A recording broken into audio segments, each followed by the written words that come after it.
Welcome to the show. You're listening to The Ecosystem, where we talk with the world's most exceptional entrepreneurs, investors, and emerging growth companies who are all making a difference in the world. The purpose is to be educated, spark a thought, and understand how the ecosystem all work together.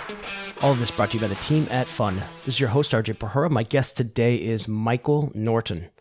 Michael Norton is Houlihan Capital's Director of Business Development, responsible for building and maintaining the firm's relationships throughout the country. Among his many duties in that role, Mr. Norton covers Houlihan Capital's accounting, financial sponsor, and cannabis communities. His strong leadership experience allows him to quickly understand a client's situation and provide recommendations to achieve their strategic goal. Mr. Norton is quite engaged both professionally and civically. He's an active member of the Association for Corporate Growth, both locally and nationally, the Small Business Investor Alliance, the Alliance of Mergers and Acquisitions Advisors, and the American Bar Association, namely its business law section. He is well known throughout those and other communities as a dynamic master connector. Moreover, he was a founding member of the Chicago Leadership Alliance and formerly served as the Chicago ambassador for the University of Minnesota Law School Alumni Association. Mr. Norton holds a BS in Marketing and International Business from Marquette University in Milwaukee, Wisconsin, and a JD from University of Minnesota Law School. For more information, check out fundecosystem.com. Without further ado, let's give it up for Mike Norton. All right, well, welcome back from the holidays. Here we go, 2020, right? Hope everyone had a wonderful end to 2019. I personally was very glad that the year was over, and very excited for a new year, new decade, new opportunities. I think, like me, today, January 6th, is the first physical day back in the office. So I don't know about you guys, but the phone's ringing off the hook. Got sales calls, emails. Everybody's trying to get a hold of you, right? So Happy New Year. So my guest today is an old friend of mine, and someone that I think is going to add a ton of value when we talk more along the lines of networks, building a network, growing a network, and maintaining a network. His name is Michael Norton. He is a director with Houlihan Capital, and thanks for joining us today, Michael. Absolutely, RJ. Glad to be here. Same thing with us, First big day back in the office, and I've gotten a onslaught of emails just to start the year off. So I am right there with you. Luckily, in my role, I travel a bunch, and that doesn't start until next week. You do travel a ton. I do. Yeah, it's racking up the miles. As long as there's some upside, I'll take it. Awesome. Well, welcome back.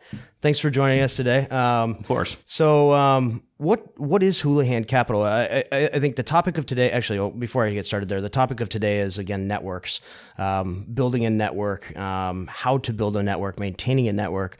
And you are one of the guys that is my, immediate go-to, that has one of the largest and most extensive networks. And I think everybody that knows you too can appreciate the extensive network and genuine authenticity and relationships that you have with people. So that's what we're going to talk about today. I absolutely appreciate all of those accolades, and I'd love. You can keep those coming. I'm okay with. I won't be shameful there. But so just what is Houlihan? It's very simple. We are a boutique investment bank and business valuation firm. So awesome. We have two distinct sides of the shop. And we're a client of yours. And you are a client of our investment bank, yes. And actually, I think both sides of our shop have worked with you in some capacity. I know you've sent us a number of valuation clients that have come through the Fund Conference, and we appreciate those leads as always. But for your listeners, on the investment banking side, we're a very straightforward shop. We specialize in sell-side M&A activity. So we will broker transactions for companies. So businesses looking to sell. Exactly. Businesses looking to sell, enterprise values, anywhere from $10 to about $150 million. Primarily domestic, although we are starting to see, and I think it's the nature of just the beast, of the globalization of the economy. We're starting to see a number of our clients on the investment banking side have cross-border elements. We are actively in the market with 2 transactions right now with operations in China, one operations in Mexico. Recently closed a deal with operations in Israel. So seeing a lot more cross-border there. And then we also, on that side of the shop, a lot of work we've done, and we've worked with a number of individuals that have come via fund, is outsourced corporate finance work, where we're really helping to professionalize the financial models and investor presentations, et cetera, of growing companies. Now, those companies are straight across industries. We've done that work for everyone from advertising agencies to cannabis companies. It really doesn't matter. It's a function of the actual work is very similar because everyone's trying to get their materials to the point that institutional investors, institutional buyers are going to want to look at them.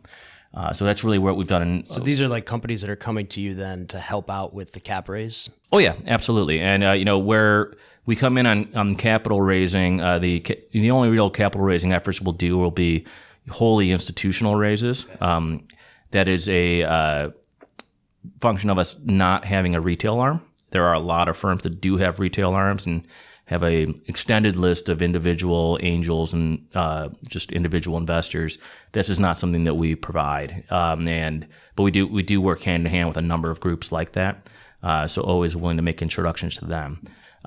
But yeah, those that really want to raise money, but they want to grow and move into more sophisticated capital, they need the materials to justify what they're putting into the market, and that's really where we can be a very, very big add-on, value add, I should say. I got to believe that there's a big market for that too, for like entrepreneurs that are either technical co-founders or just they want to be entrepreneurs. And oh yeah, we know, and you're absolutely correct. Actually, one of the individuals you sent to us was a phenomenal marketing professional. Does what he coins as micro branding, but that's his expertise, right? And we take our clients at their word for their ability to execute on business strategies. And they are the business owner. He knew marketing, whereas we knew the financial side. Right. So we were able to work hand in hand. And talking to investors is different. Exactly. And what you really see with a lot of entrepreneurs, regardless of industry, is they really know their story very well. They really know how to bring in clients. That's, because they know how to sell their business. But that selling of the business to an investor is much different processes, and that's where we can take really what's in their head, what's on, the materials that they do have, and translate it into investment speak. Right. Interesting. So then on that's on the investment banking side. On the valuation stuff, why would one, and I know this because we got our valuation from you, but why would one, consider a valuation, and who should consider a valuation? Is that, for everyone or, for the audience? Well, there's a wide variety of valuation services that we provide, so almost every business could get a valuation for some purpose.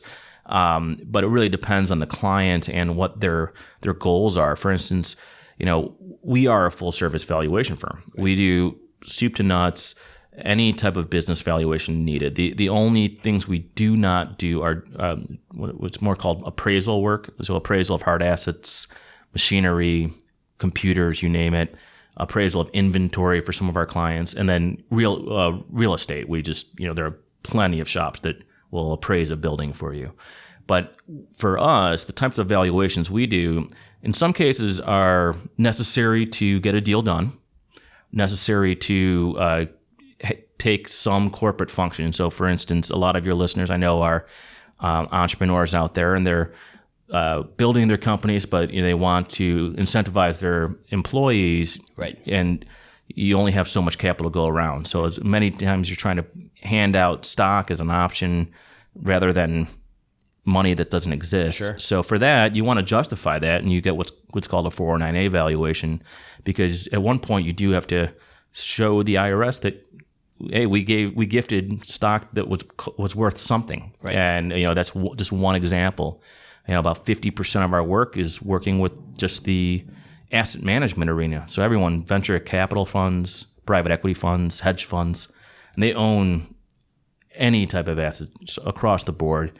And they need to report to their investors. They need to report to the government at times what they own and what it's worth. So that's where we can come in. And like I said, a lot of the other valuation work that we do is very deal specific or transactional specific. So we will work with companies for anything on that front in terms of, in some cases, for instance, I know you have one child and one on the way, and you may want to one day give stock to a trust for their future college education. We can do that. You may want to do a transaction, but you're on both sides of the transaction, and someone has to opine on the fairness of that. We'll do that. So really is a broad array, but the reason why you get them and the reason why you come to a shop like ours is we're kind of a unique animal in that we are a boutique. Yep. We only have 24 people, but because of the breadth of services we provide and the size of the clients that we work with and the sophistication of those clients, we're able to truly provide that array of services. Whereas a lot of smaller shops, while they're fantastic, are very limited in terms of the array of services they can provide, just because the expertise is not there. Well, I think it's interesting too, because it's like we did ours because we were considering an additional cap raise, and it's like you're that third party stamp of approval saying, it's like DCF, right? Discounted cash flow. That's like saying, hey, over the years we've done X through our P&L, and here's what's on our balance sheet, and you can work that backwards to see what the discounted cash flow and valuation is of the business. Whereas a lot of these emerging growth companies might not even have sales, right? They have to base it on users and traction and money that they've raised, and there's a million different things to take into account, right? There are so many qualities and both qualitative and quantitative information that we want to look at. Yeah, and emerging growth companies aren't going to have everything, but one reason you really want that third party stamp of approval is it gives you, we always coin it as a defensible position of value. It's a great point. And somewhere to start too. Exactly. If we're valuing a steel company with 70 years of information to give us, that number is much more solidified. But when you're going out to the capital markets and you're a young growing company, you want to be able to say to a potential investor or a potential partner of some sort where there's going to be something in terms of equity given, this is what we're worth and this is why. And the why component is really the difficult piece. Right. And that's where our report can really be. Because so many times investors will shy away if the valuation is too high. Of course. And if it's too low, then they ask more questions, right? It's and a lot of times with that, I understand the, glory of having a really high valuation, but I tell a lot of our clients, that's not necessarily what you really want when you're going out to markets. Right. You want something that can price people out. Exactly. Right? But you want it to be, I always use the phrase aggressive yet realistic. Because if you're going to put pie in the sky numbers out there that are no way achievable, all that will do in the end, even if you do get an investment, it'll hurt the company. Yeah. Because you're going to have to go back out to the markets at a lower valuation, and and justify that lower valuation to both to the markets, but then to your current investors, and they're not going to be very happy about it. Down rounds are not good. Down rounds are not good. That could actually be the tagline of Fund Conference. I think you just don't go with that. Down rounds are not good. I completely agree with that.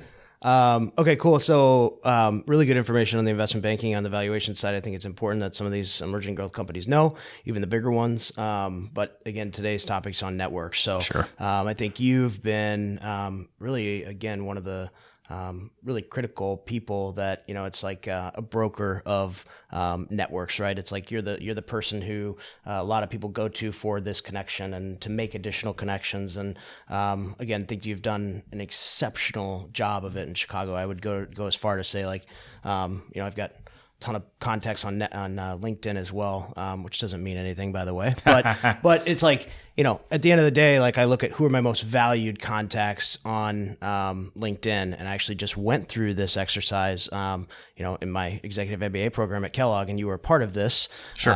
Which I won't go into total detail, but you actually came up as one of the most important brokers and mavens, if you will, in my network. So well, I definitely appreciate that. Anytime you can drop a word like Maven, Malcolm Gladwell smiling somewhere, but that I really do appreciate that because it is something that I take seriously, and I put a huge emphasis on in my own professional development, my own personal development. So I think that has just been an area where it's just been such a huge emphasis of my life that it's great to see other people understanding that. Right. Well, and I think it can be very hard for some people to network, especially the introverts, right? Of course. And then some of the extroverts, very easy. But are they doing it with the right people, right? So. Oh yeah, no, you're right. I think there's, if you want to, you pointed it out. The LinkedIn number, it matters to some people, but sometimes they just want to show that. I've got 25,000 contacts on LinkedIn. Who cares? It's great. You can't engage with that many people, right? Do you know those people? Right. Do you know what they need? Do you know how you can help them? Right. And how they can help you? That's part of the network is. How does it push you forward, but also push the network forward? And if it's a mile wide and a half an inch thin, it's not a network. It's just a random contact. Right. Well, and you kind of not only have you made a business of this, but then you've incorporated what you do in networking into your everyday life, which I think is really, help propel your career. Sure. Not just at Houlihan, but all over. You were previously a lawyer, coming into this, which I'm sure adds a ton of value as well. But what is the importance of networks to you, and why have you explored it so much as a mission, not even a topic, but a mission in your life, personally, professionally, everything? Well, so it is really the fuel of everything I do. I mean, without my network, you enjoy it too. Well, I love it. I get a kick out of it. I love interacting with new people. I love knowing how I can be a valuable piece of someone else's, success. But it's just it starts. I mean, I've always placed a heavy emphasis on having a good network because just personally, you never know what's going to happen. And you never know where you're going to be. Good point, yeah. You never know what can happen to your career, when I got out of law school, I didn't think I'd be running business development for an investment bank. Right. But it turned out I practiced law long enough to know I wasn't good at it. Yeah. So, but that network, the network's what got me the job. And that benefited me. And part of that, though, was because I was a beneficial part of their network. And so I know I didn't answer your question fully, but it is for me. It's the lifeblood of what I do. It's the lifeblood of my company. We work in with a credence good. We're not selling steel. We're not selling other widget. So if you don't have a fully developed network where the people within that network trust that you know what you're going to do and you have their best interests in mind, they don't send you the work. Right. It's very, very rare that we get just a random call, hey, I need a business valuation. Right. It's not something that comes up every day. Or, hey, I'm looking to sell my company and I Googled you. This is not the case in our industry. And so without my network, I would not get paid. Right. That's just the case, and our company wouldn't cease to exist. And it's not just my network; it's our network as a whole. So, in my role directing business development for the firm, part of it's helping other people at the firm build their networks. We have extroverted and introverted people at our firm, and I think it may come easier, at least the initial contact, easier for an extrovert to make the contact. Sure. But anyone with the proper skill set can build a network and build a network that works for them. Because, as you said, you went through all your LinkedIn contacts. You went through all the people you know. And it whittled down to a manageable number of people. Right. So if you have the proper skills and you can figure out who those people are that is manageable for you, for me, it might be a larger number just because that's just I dedicate my entire day to it. Right. But for someone, for instance, one of our guys on the valuation front, they may juggle 50 relationships, but they do it very well, and they contact them, they stay in front of them. They can get more work out of them, but they can also, that's developing their network. Sure. Well, and, I think I'm going to put you on the spot. I'll give an example here. When I recently went through this exercise of going through your LinkedIn contacts and finding out who the mavens are in their network, right, as opposed to just the brokers, imagine kind of going through your LinkedIn, all of your connections. Yeah. And you go through and you say, okay, these are the 5 people that I've identified as my most top networked people, right? And then from that, how did you connect to them? Who connected you to them? So it's like a reverse, forward and backward, of the brokers, if you will. But what I found, and what you were a part of, and you may or may not know this, was being the maven in the network. You have different connections. So I'm going to give an example. Like one would think, if I want to be a finance guy, then I immediately go to all my finance connections in LinkedIn, and I, find the avenues to different people in finance at these different firms, or maybe in your case, it's, the investment banking side. When in reality, you're just talking to all the same people. All those people are talking to the same people. And, what I'm sort of suggesting, and what I thought was most interesting was, for instance, you do shows at Second City. Yes, I do. this Friday night, 8:30 in the DeMont Theater.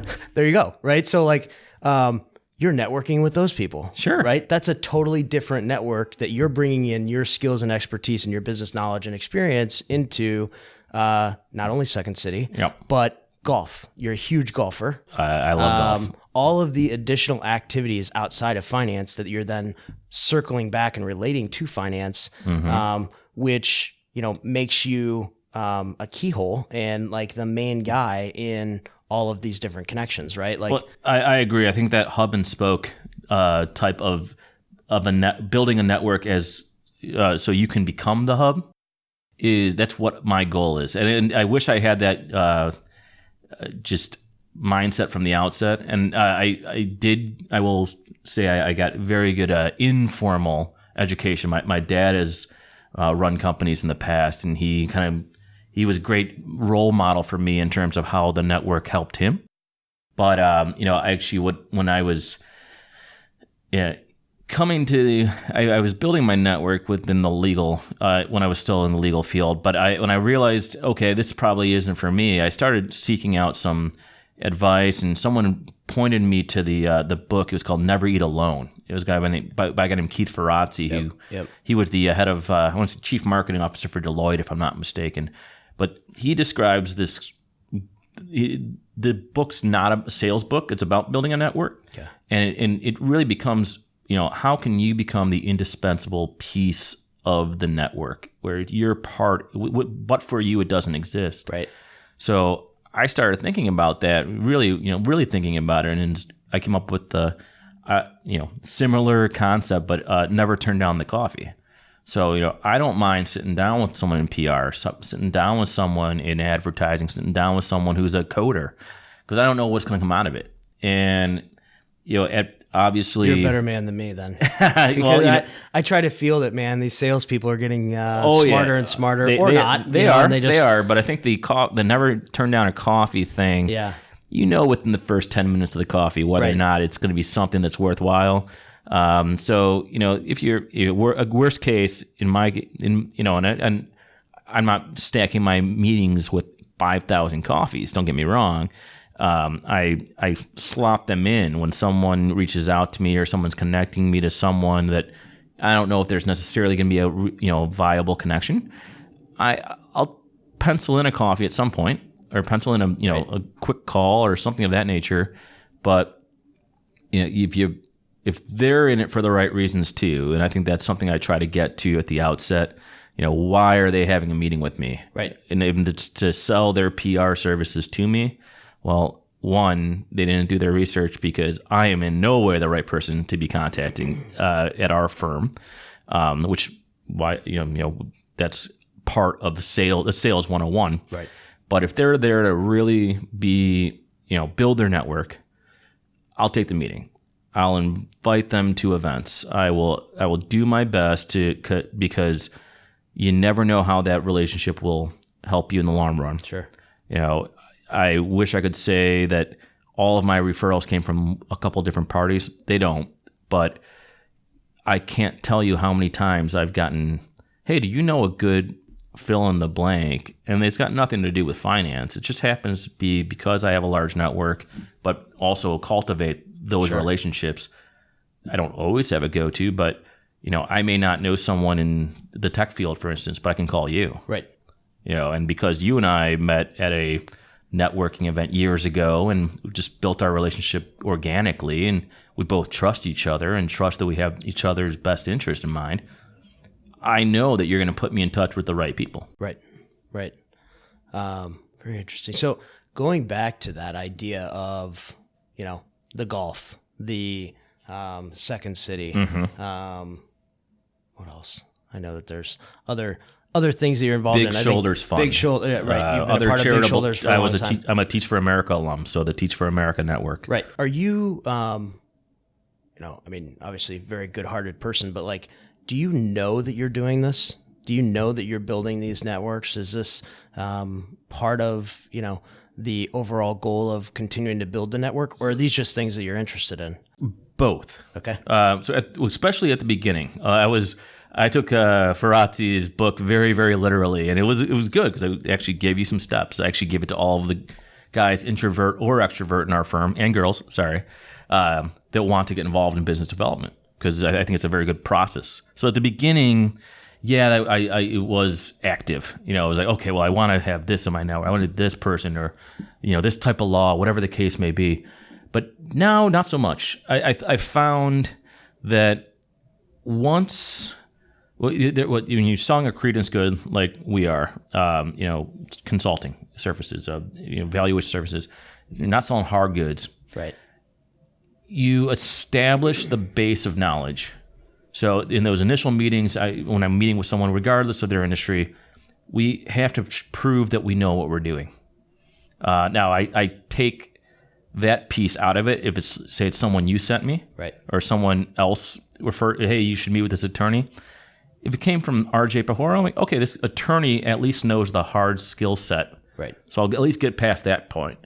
But once you do that, you're building a relationship that may not have a positive effect from a financial standpoint for 2, 3, 4 years. Yeah.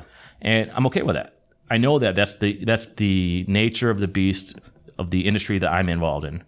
But I find Second City, Big Shoulders, other inner city education things that are important to me. Running, you and I have both competed in half marathons. We're slow, but we try. Yes. Things like that are things working on that speed. Indeed, I've given up on those on working at it. I just crossed the finish line. But that's all that matters. Exactly. Finishing. But that's what makes us unique, and you remember those things way more than, okay, well, Mike works for a valuation firm. Right. That part, I've actually had this happen in the past where people have reached out and said, hey, do you do this? And it's like, did you not look at our website? And, yeah. But also, I must not have made that clear that these are the 15 things you can come to me for. But once I get beyond that point, it's who do I trust? Who do I want to work with? When I make referrals, for instance, just actually the client you sent me, go back to the marketing PR firm, micro branding firm, to my client. He asked me for a referral for a law firm, and growing company. So I knew there were 500 lawyers that work with entrepreneurs in the city. Wasn't going to introduce them to 500 firms or 500 people, but I chose 4 people that I knew from the hard skill set, from my network, that I knew the hard skill set, they could absolutely do everything that he needed for the follow-on services, the employment law, the insurance law, whatever the case may be. They had people within their firms that could do it, because that was what he was trying to get to, a firm that could fulfill all of his needs. And after that, it was personality. And I told him specifically, these are the 4 people I'm giving your name, or these 4 people I'm introducing you to. I went through them one by one, but I went through their personalities, not whether or not they could write a contract. I mean, they graduated from law school. They should be able to do that. Right. And I'm not going to refer them to someone who can't do the work. Sure. But then it was, who do you feel comfortable working with? Who do you want to be part of your life for the next X number of years? Because you're not selling this company tomorrow. And the goal for this referral is someone who will be with you for the long run. Yeah. He chose a good friend of mine, and she has done a phenomenal knockout job for him. I won't drop any names on the podcast, but she's a phenomenal attorney. And if any of your listeners want to know her name, just feel free to email me. But in keeping confidence of my client, I don't want to throw anything else out there. But that was it, because then it became, he established a relationship with these 4 people. Now, the other 3 didn't win his work, unfortunately, but he now has 4 good people in his network that all have similar stances on networking to me. So their goal will be have his best interest in their heart, because they, like I said, you never know, and they never know. Was there like a trigger of something that happened in your life that you realized that networking was so important? So yes, actually, this go back to my dad as a role model in this case. And your point about me loving golf was, he was teaching me the importance of a network, importance of how to appear before other people and how to speak with other people, et cetera, all these soft skills without me knowing it. That's interesting that you say that, without knowing it. Oh, no, I had absolutely no idea what he was doing. So my son's 8 years old right now, and I'm trying to instill some of those things in him. How did he? So he, 2 ways: White Sox and golf. Okay. He would have business folks go to White Sox games with us. We're a big White Sox family, and he'd invite me along, and it took a little while, but he taught me how I was supposed to comport myself. Okay. Even though I was at a Sox game and I was cheering for my team, I had to act a certain way with business people. Now, obviously, I know not everyone has that luxury of having that in their lives, but it was something good. And it's when people are seeking out mentors and mentees, it's something that a mentor should be teaching you. Likewise, he'd schedule golf outings and 2 foursomes, but 6 people, in addition to himself. So who's the 8th person? The 15-year-old Mike Norton.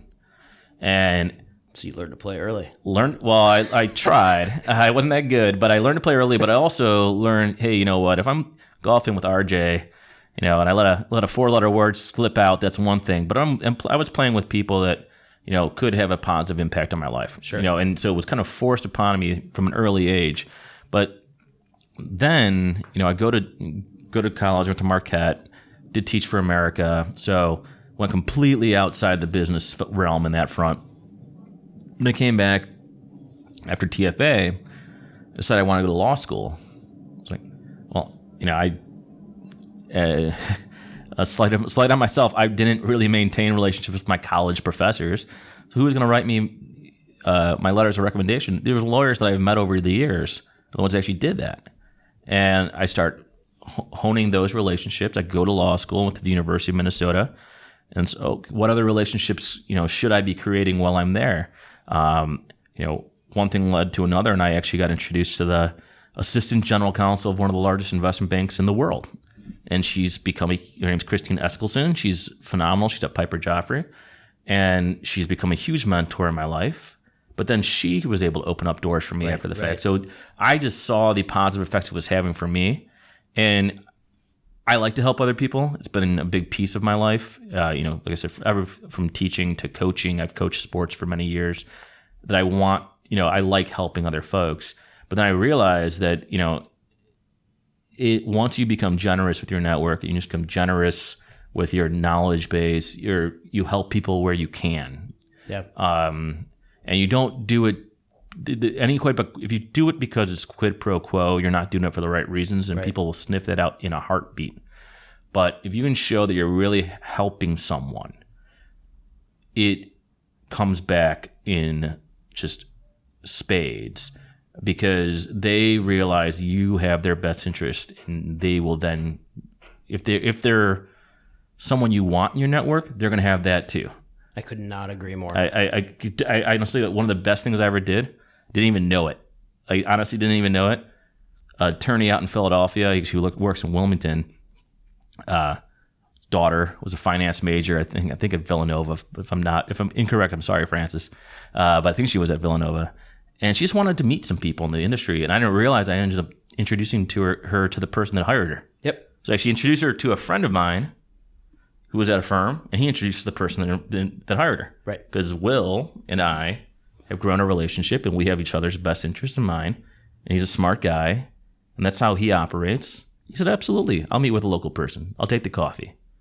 And next thing you know, I was just with him a few months ago in Philadelphia. He's like, oh, by the way, did you hear Francis's daughter got hired by A, B, and C? I'm like, no. Yeah. Wish you would have known, right? No. And it's fine. It'll come back to you one day. Yeah. Oh, no, it will. And I don't, but to that point, Francis, his name's Francis Pileggi.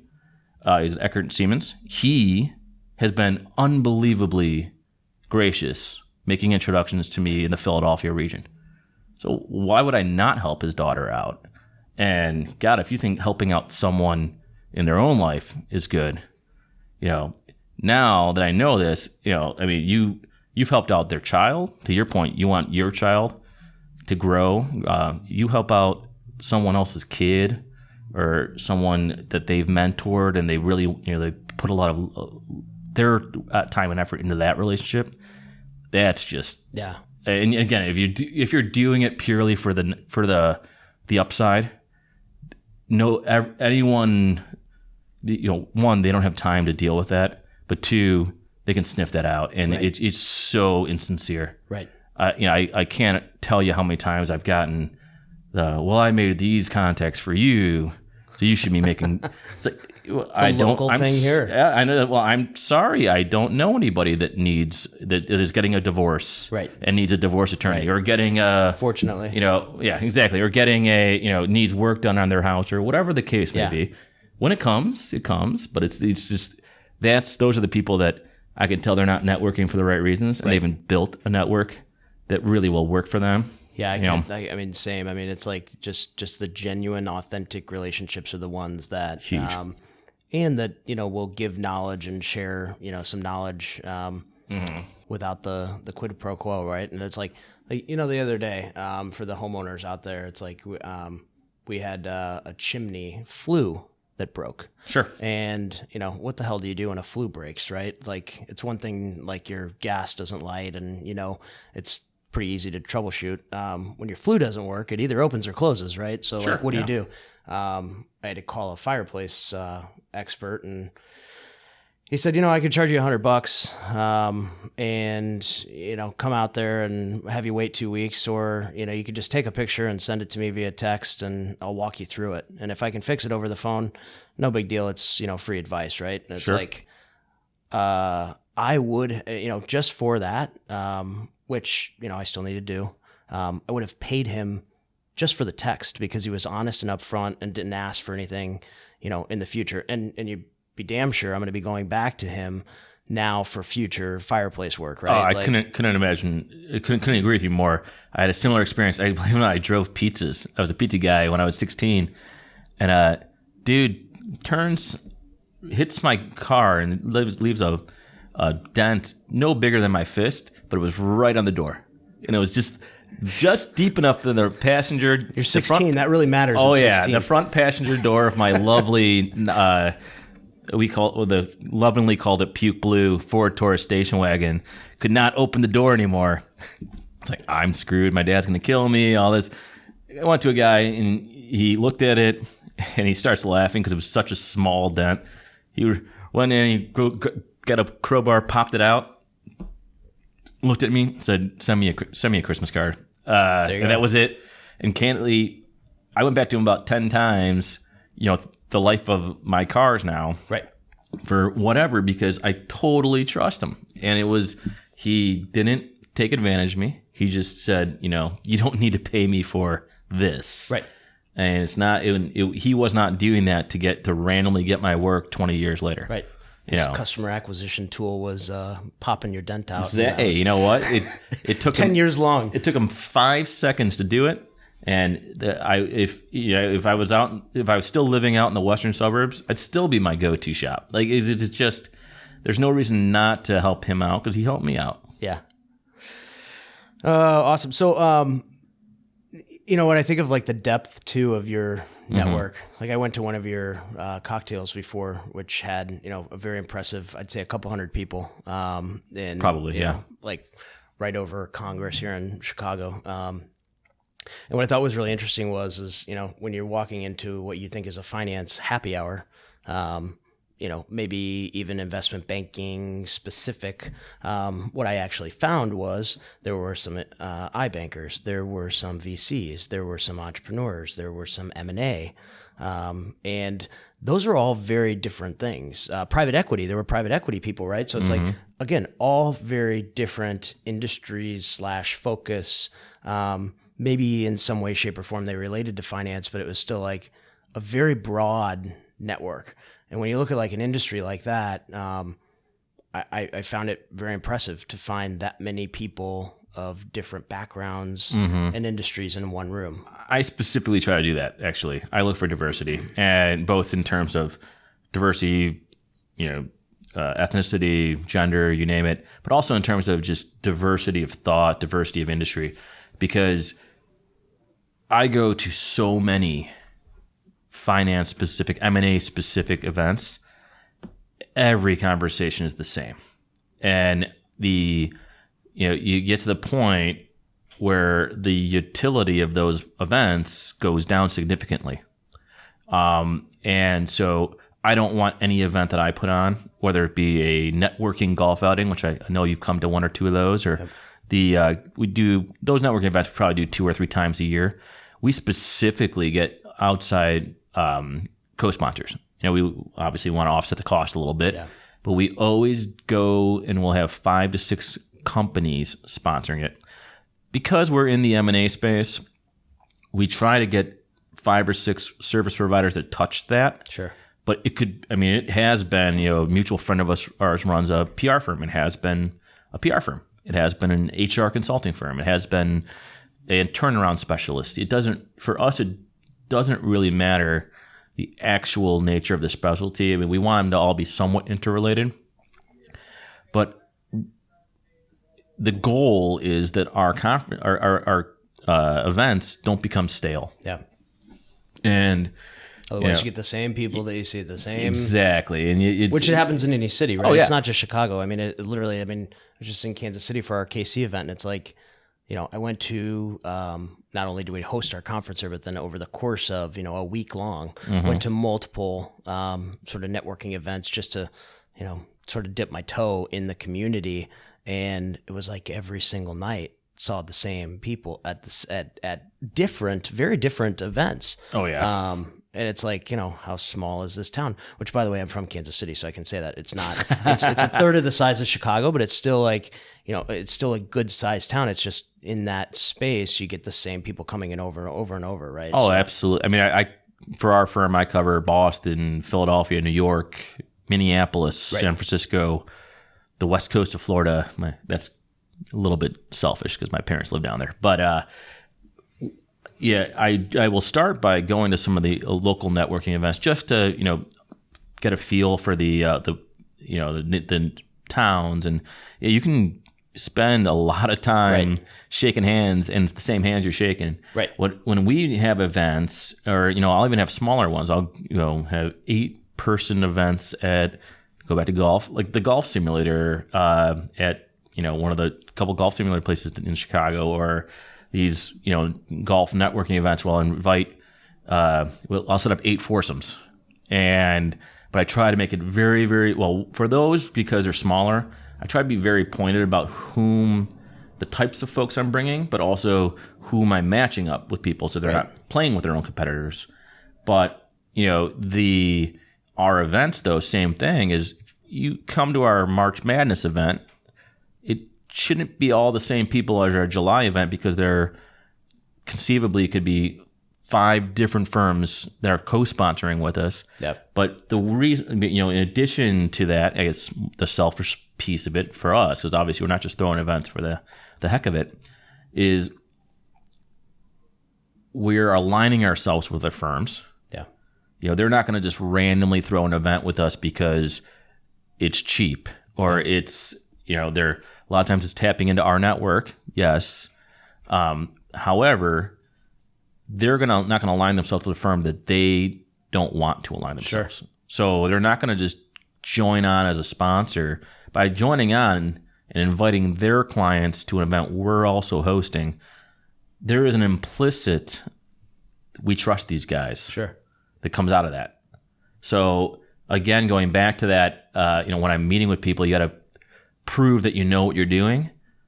I'm not going to have a massive accounting firm align themselves with me, and then not trust them and them not trust me. Right. Or I'm not going to just randomly put a PR firm on my event and not trust that they can actually do the work for the people that are going to be there. Right.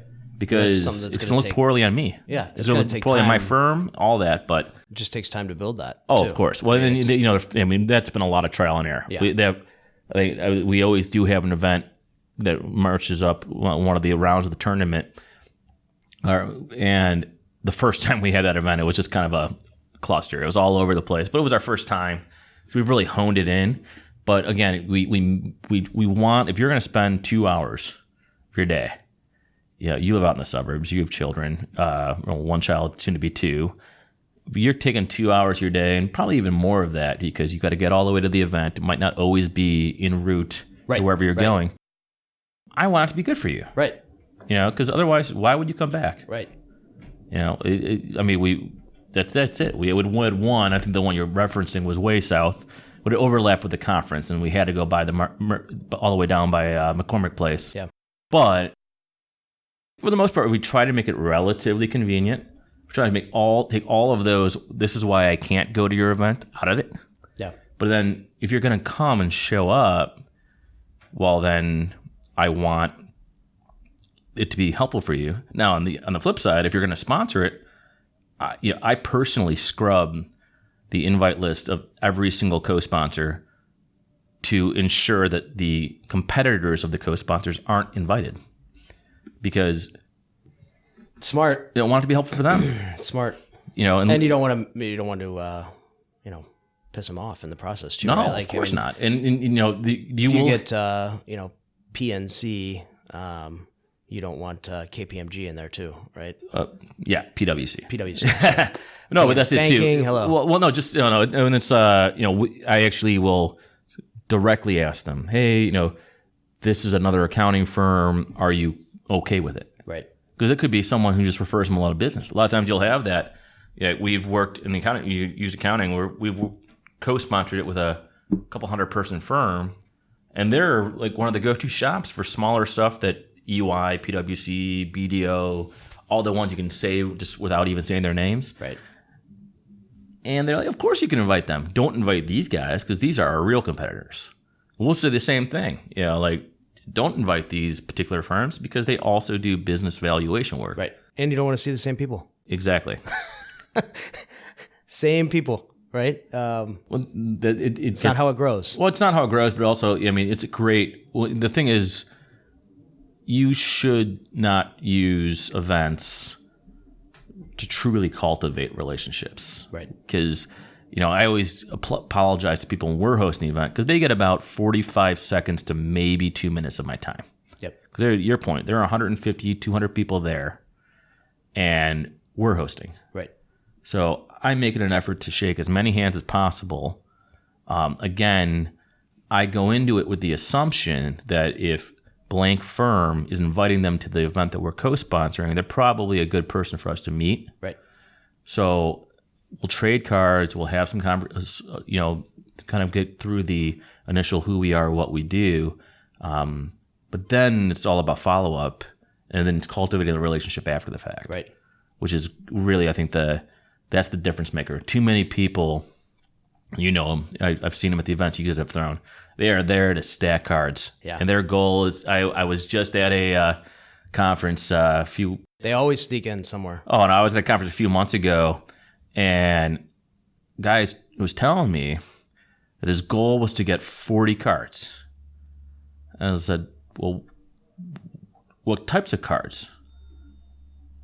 And he had no response. Yeah. His goal was just to get 40 cards at a networking event. Now, I assume he did some follow-up. I'm not going to, think the worst of him, but what if you're randomly getting a card of a competitor?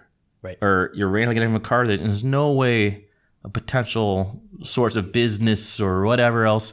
If that's your reason for being there, that's probably not going to work. Yeah. But I'll meet the insurance guy. Sure. And we'll talk, and we'll have. There might be some overlap. I'll meet the accounting guy. You name it. Yeah. But I always find it funny to watch the people that just jump from group to group to group and get as many of the cards as they can. But it's pointless. There's nothing. It's pointless. There's nothing behind those. Yeah. And again, in the service industry, I'll keep going back to it. I love that phrase, credence. The credence, good, because if you don't have credence, there's what's CRED? It's the root of credibility, the root of creditor. You name it. There's a inherent trust that has to be built in a service industry, and if you're stacking up cards, it's just, how is there trust there? Right. I can't imagine there could be. Any service business. Any service business. And lawyers, doctors. Well, and even for your listeners, they're building a product, for instance, or building a SaaS product, whatever the case may be. If you're a new company, there is the funnel. There's the sales funnel, and everyone, you go to any business school ever, you realize you learn about the sales funnel. And the numbers game, which I think does count in all industries, there is always a numbers element. But if you're, preparing a new product, service offering, you name it, for a market, no one knows what you are and who you are. If there's not some effort being put into building that reputation, well, why in the world would I use your product or service? Right. I don't trust you. I don't know you. And there's going to be some where it's, I was looking at the new headphones. I was like, okay, I'm going to go do my research online. Okay. Because it's a very, very fungible good. Right. Most of the people that I assume are listening to this podcast aren't making that. And there, there was such a, just a great example because it's such a,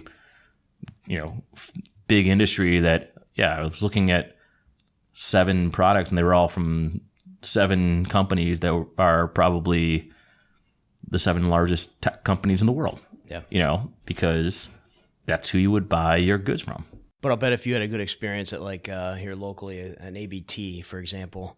Oh, if the price, I love those guys. If the price was the same, I know they're awesome. They're fantastic. If the price was the same across the board, even a little more, you'd go to ABT because trust. Oh God, yes, absolutely. And then you can do that. You can set yourself apart. There's another firm, a company that does installation of sound and all that, stereos and they're out in the burbs, called Barrett Audio Visual. I bet my dad's used them for 8 different projects at this point. And I know that they're a smaller firm. They're and if you're talking about just, is it the same cost as the Geek Squad at Best Buy? Probably not. But they know they get really good service out of that. Yeah. And they've developed that name with a particular customer, that they can call. ABT is a phenomenal example because there are a lot of places you can go for appliances. Right. But they take that credibility thing to the service, the knowledge. Oh my God. You can walk into that store and they know everything. Right. They know everything about each product. They can tell you which products are good for what you're doing. They can, so. Sometimes you want to be sold. Oh yeah. Right. Yeah. Well, you might go in there because you read a review online. Right. And it's like, no. You don't want that because X, Y, and Z. Right. And you're bringing them up as just a phenomenal example because, they've.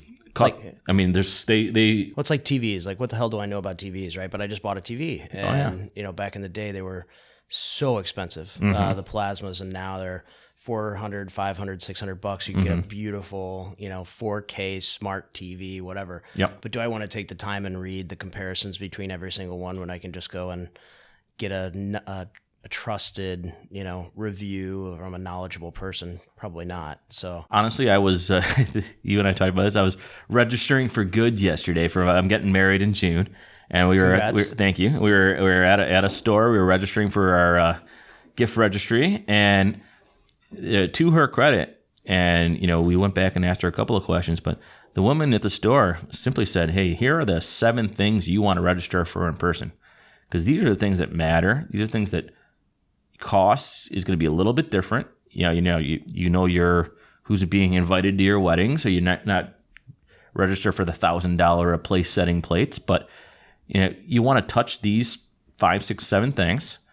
And everything else we sell is a consumer product. The reviews online are just as good as the review that, I'm going to give you. And they were very, very, just tangible goods. It was glassware. Right. To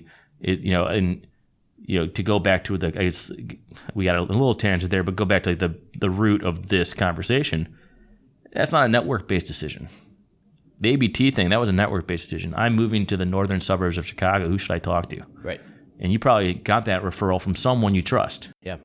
So even though you didn't know them from anyone else, someone else used them at some point. So when you go back to that, I think the basis for it, some of the work you're going to get is from doing good work. Yeah. And when you and I talked about it right at the beginning, we got guys in our firm, they're not going to do the networking things that I do, nor should they. That's not their job. But they get referrals from their clients because they do good work, they're responsive, and they charge a reasonable price. Right. And come back and over and over again, they'll get referrals from that same client. But they take it up a notch, and that's something that we work with them on. But just anyone take it up a notch, and you build a personal relationship. If that individual with whom you're working goes to a different firm,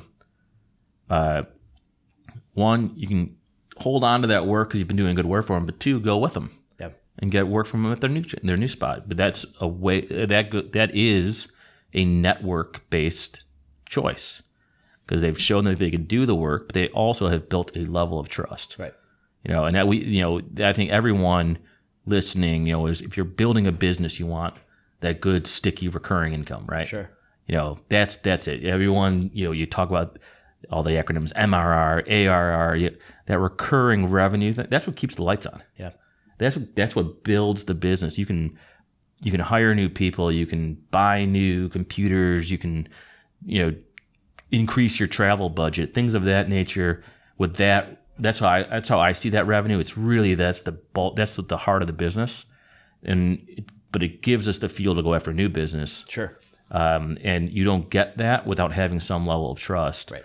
And if you can then link that to your network and bring your network in, that it's a huge upside.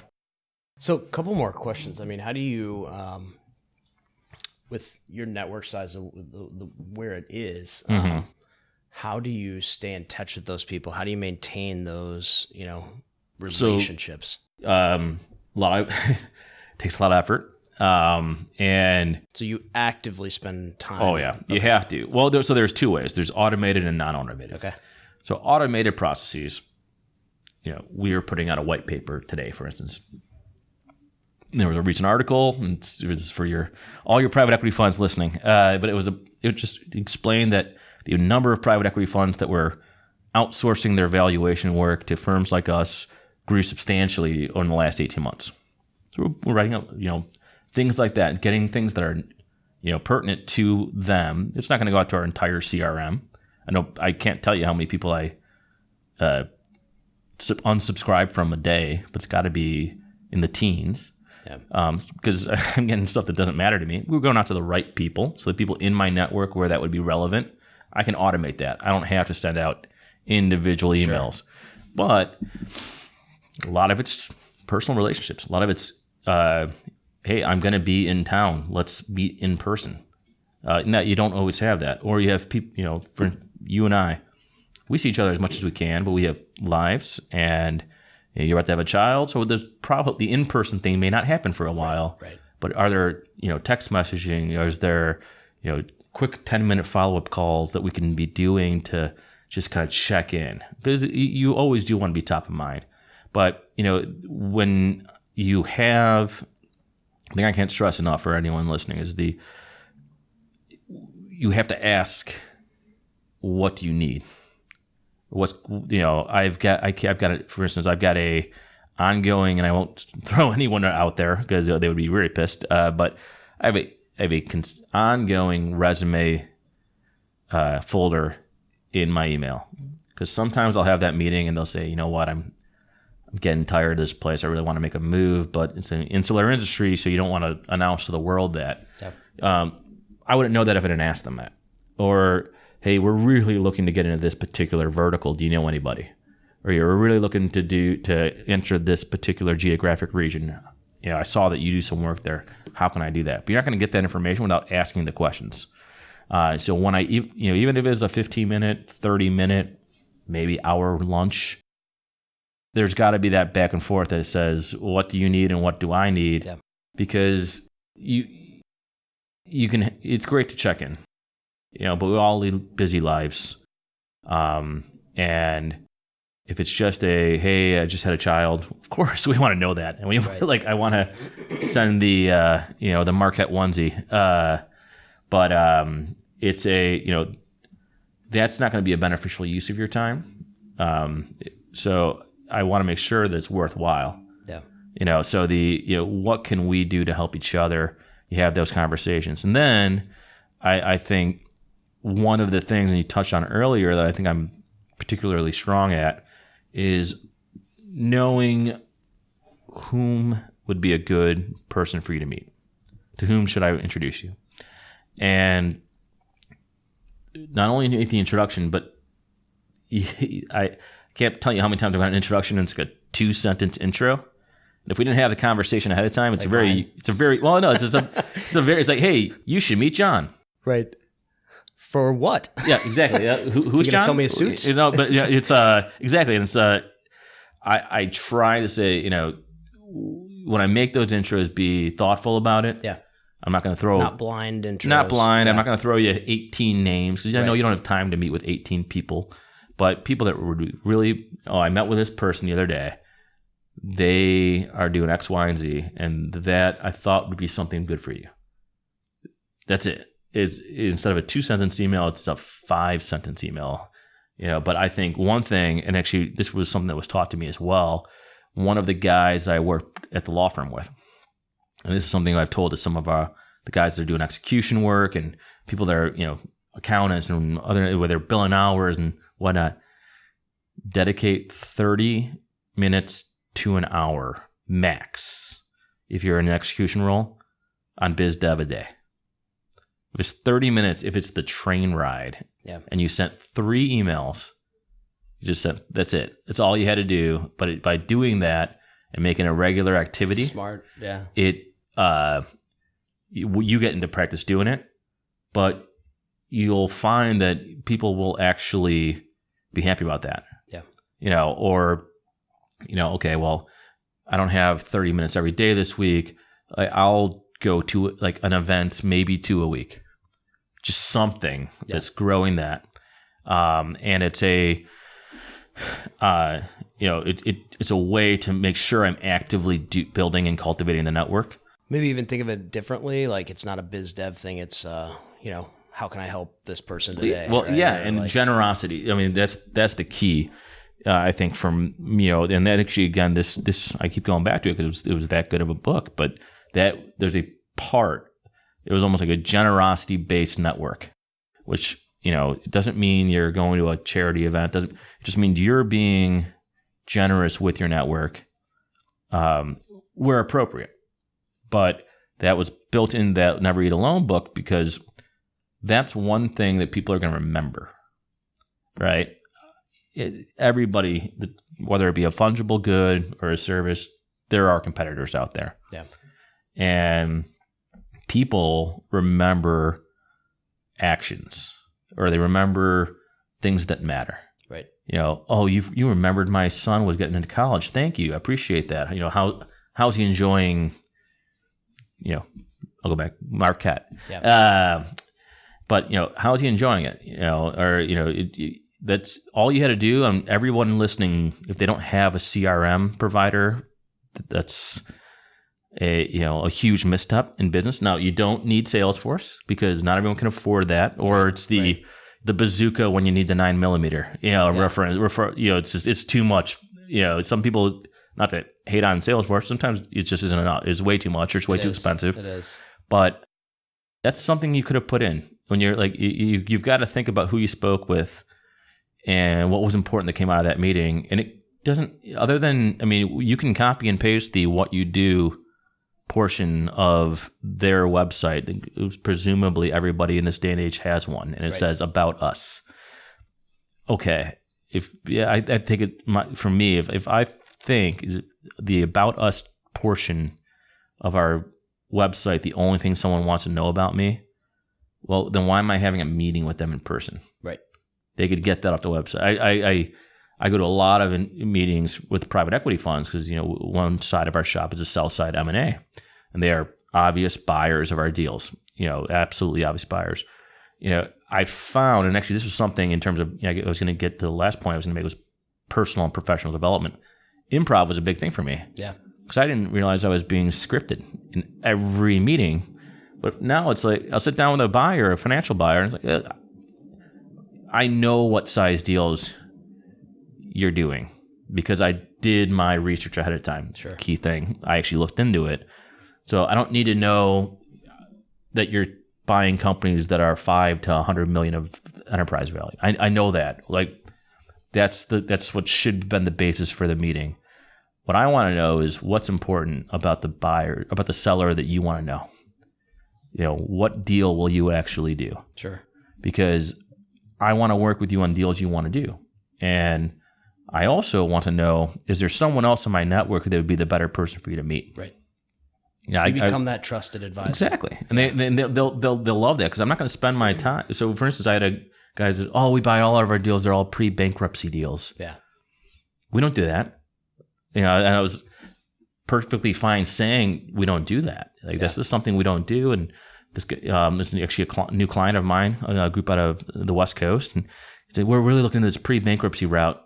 I just told him, hey, that's not the deals we do, but I'm going to make these 25 introductions for you that I've cultivated over time because I know these people and this is what they do, and they're going to have relevant deal flow for you.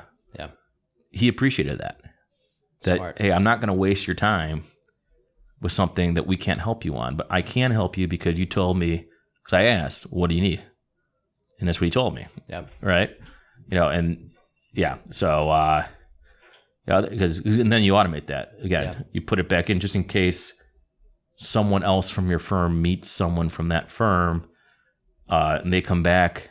They know, okay, this is what this group does, and this is what's important to them. You have to follow up. You have to take all the administrative steps to do it. Which the administrative piece is, I will admit, is the part that I'm lacking. Somebody needs to come up with a software for that. It would be phenomenal. There's some, I don't know if it's you almost have to have the other parties sign off, and right. Two networked identification, authenticity type. Yeah, something already exists like that for security, but not for. I honestly, I will say over and over again, that's the hardest part of the job. Yeah. That's the hardest part of maintaining the network is the administrative functions related to it. But it takes time. It takes time, and you have to do it. Right. And that's part that I've come to grips with is it's part of the job. Right. And part of not just my job, but part of the nature of maintaining a network is you have to actually maintain it. Yeah.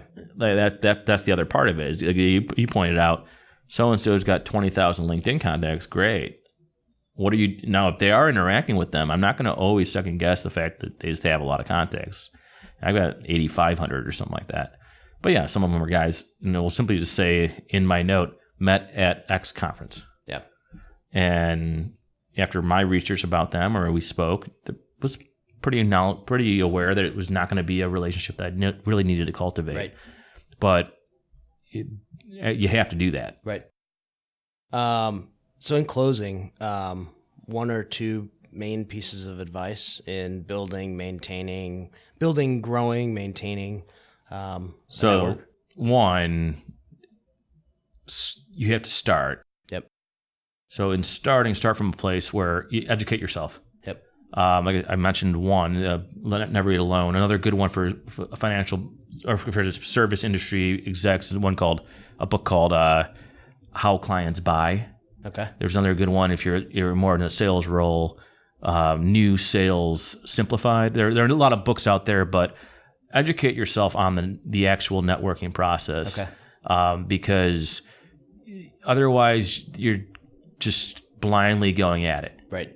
And that can make for a very, very, very long day. Sure. Because you're just, as we mentioned earlier, people that will just go to every networking event known to man. It's great if you're going to things, but if you're not being in some way, pointed about what you're doing, it's aimless. Right. So figure out what your goal is going in. Is it my goal to build a network for what reasons? And don't make it all financial. There are. I can't tell you how few of my contacts come to me simply because of a service I provide. You have to have a reason for doing it. But start from that place. Okay, let's figure out what I want to do. What type of network do I want? What types of individuals, whether it be industries, whether it be job titles, whether it be something geographically that I want in my network, and that's your beginning place. You can let that grow, and that is absolutely not a static document, but start from someplace. I push people to never count on luck. Make it serendipity. Force serendipity, where because you've made all these contacts, nothing is just randomly coming back to you. Right. So invest time after you've figured out where you want to start. Invest time, and unfortunately, resources, both financial and other, in it. Do not just be the person that goes to every networking event and collects cards. Yeah. Make it purposeful. And then once you've established contacts, be very generous with your time and resources and just your network as a whole. Your network should be a ecosystem that, again, has you as the centerpiece. But you can, if you make an introduction, follow up and say, how'd that introduction go? You don't have to be always, person A does not have to go to person B through you every time. Be the one intro. Yeah. But you've now figured out, there was a bad introduction. Why was it a bad introduction? So follow up, cultivate those relationships. And also, don't be afraid to end a relationship. Yeah. Or it's a great point. Too many people just they hold on to something, but if you find someone is a toxic person, you don't want that in your network, right? Because you don't want to introduce that to anyone else within the network. If you find someone is just, again, I never take a quid pro quo approach to networking. I made 2 introductions for you. Now you got to make 2 Don't do that. That's just silly. Right. And the people that do, that's they read a book, and that's what it said to do. But it's so impersonal. But there is a point where everything has been give. Then that person probably does not have your best interest in mind. Yeah. And also just if someone goes to a new geographic region that you're never going to, if someone goes to something where it just becomes a totally unduly burdensome process of even just staying in front of them, probably isn't a person that's going to be a very valuable person of your network. Yeah. So again, those 3 things, any one of those happens, if not more, be okay to just say, all right, well, it was cool knowing Ryan, but this isn't helpful for me. Sure. Because as you want to be as generous as possible, part of it is selfish. Yeah. And it's not, I want to get hired, I want new business, I want something out of this relationship, right. Something that makes it beneficial. And enjoy the process. Would be the last thing I'd say. If there's parts, say you don't really like, don't do them. Like if you don't want to go to networking events, you don't have to. There are a lot of things you can do. Or you're not an outgoing person.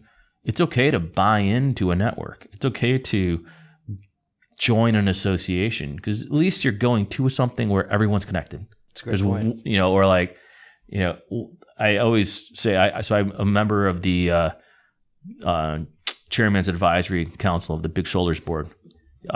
Big Shoulders Fund here in town, which benefits inner city Catholic schools.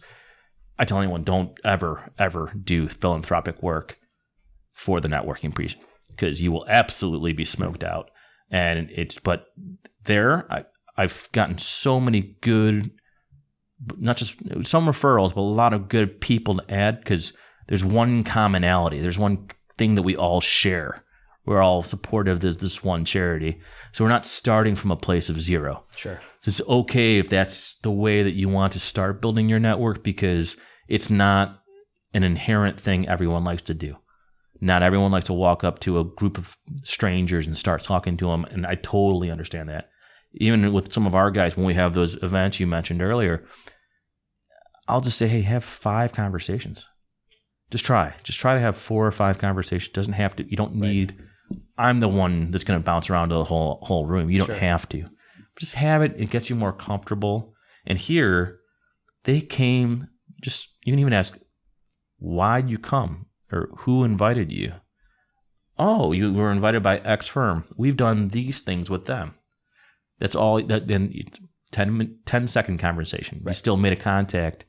So, but you don't have to force yourself into something that makes you unbelievably uncomfortable because, I should add names to my LinkedIn account. Yeah, that's not the case, and not everyone's going to be in a job like mine or yours where business development, but for business development, we don't quite exist, or like our organizations can't exist because we're part of that lifeblood. Right.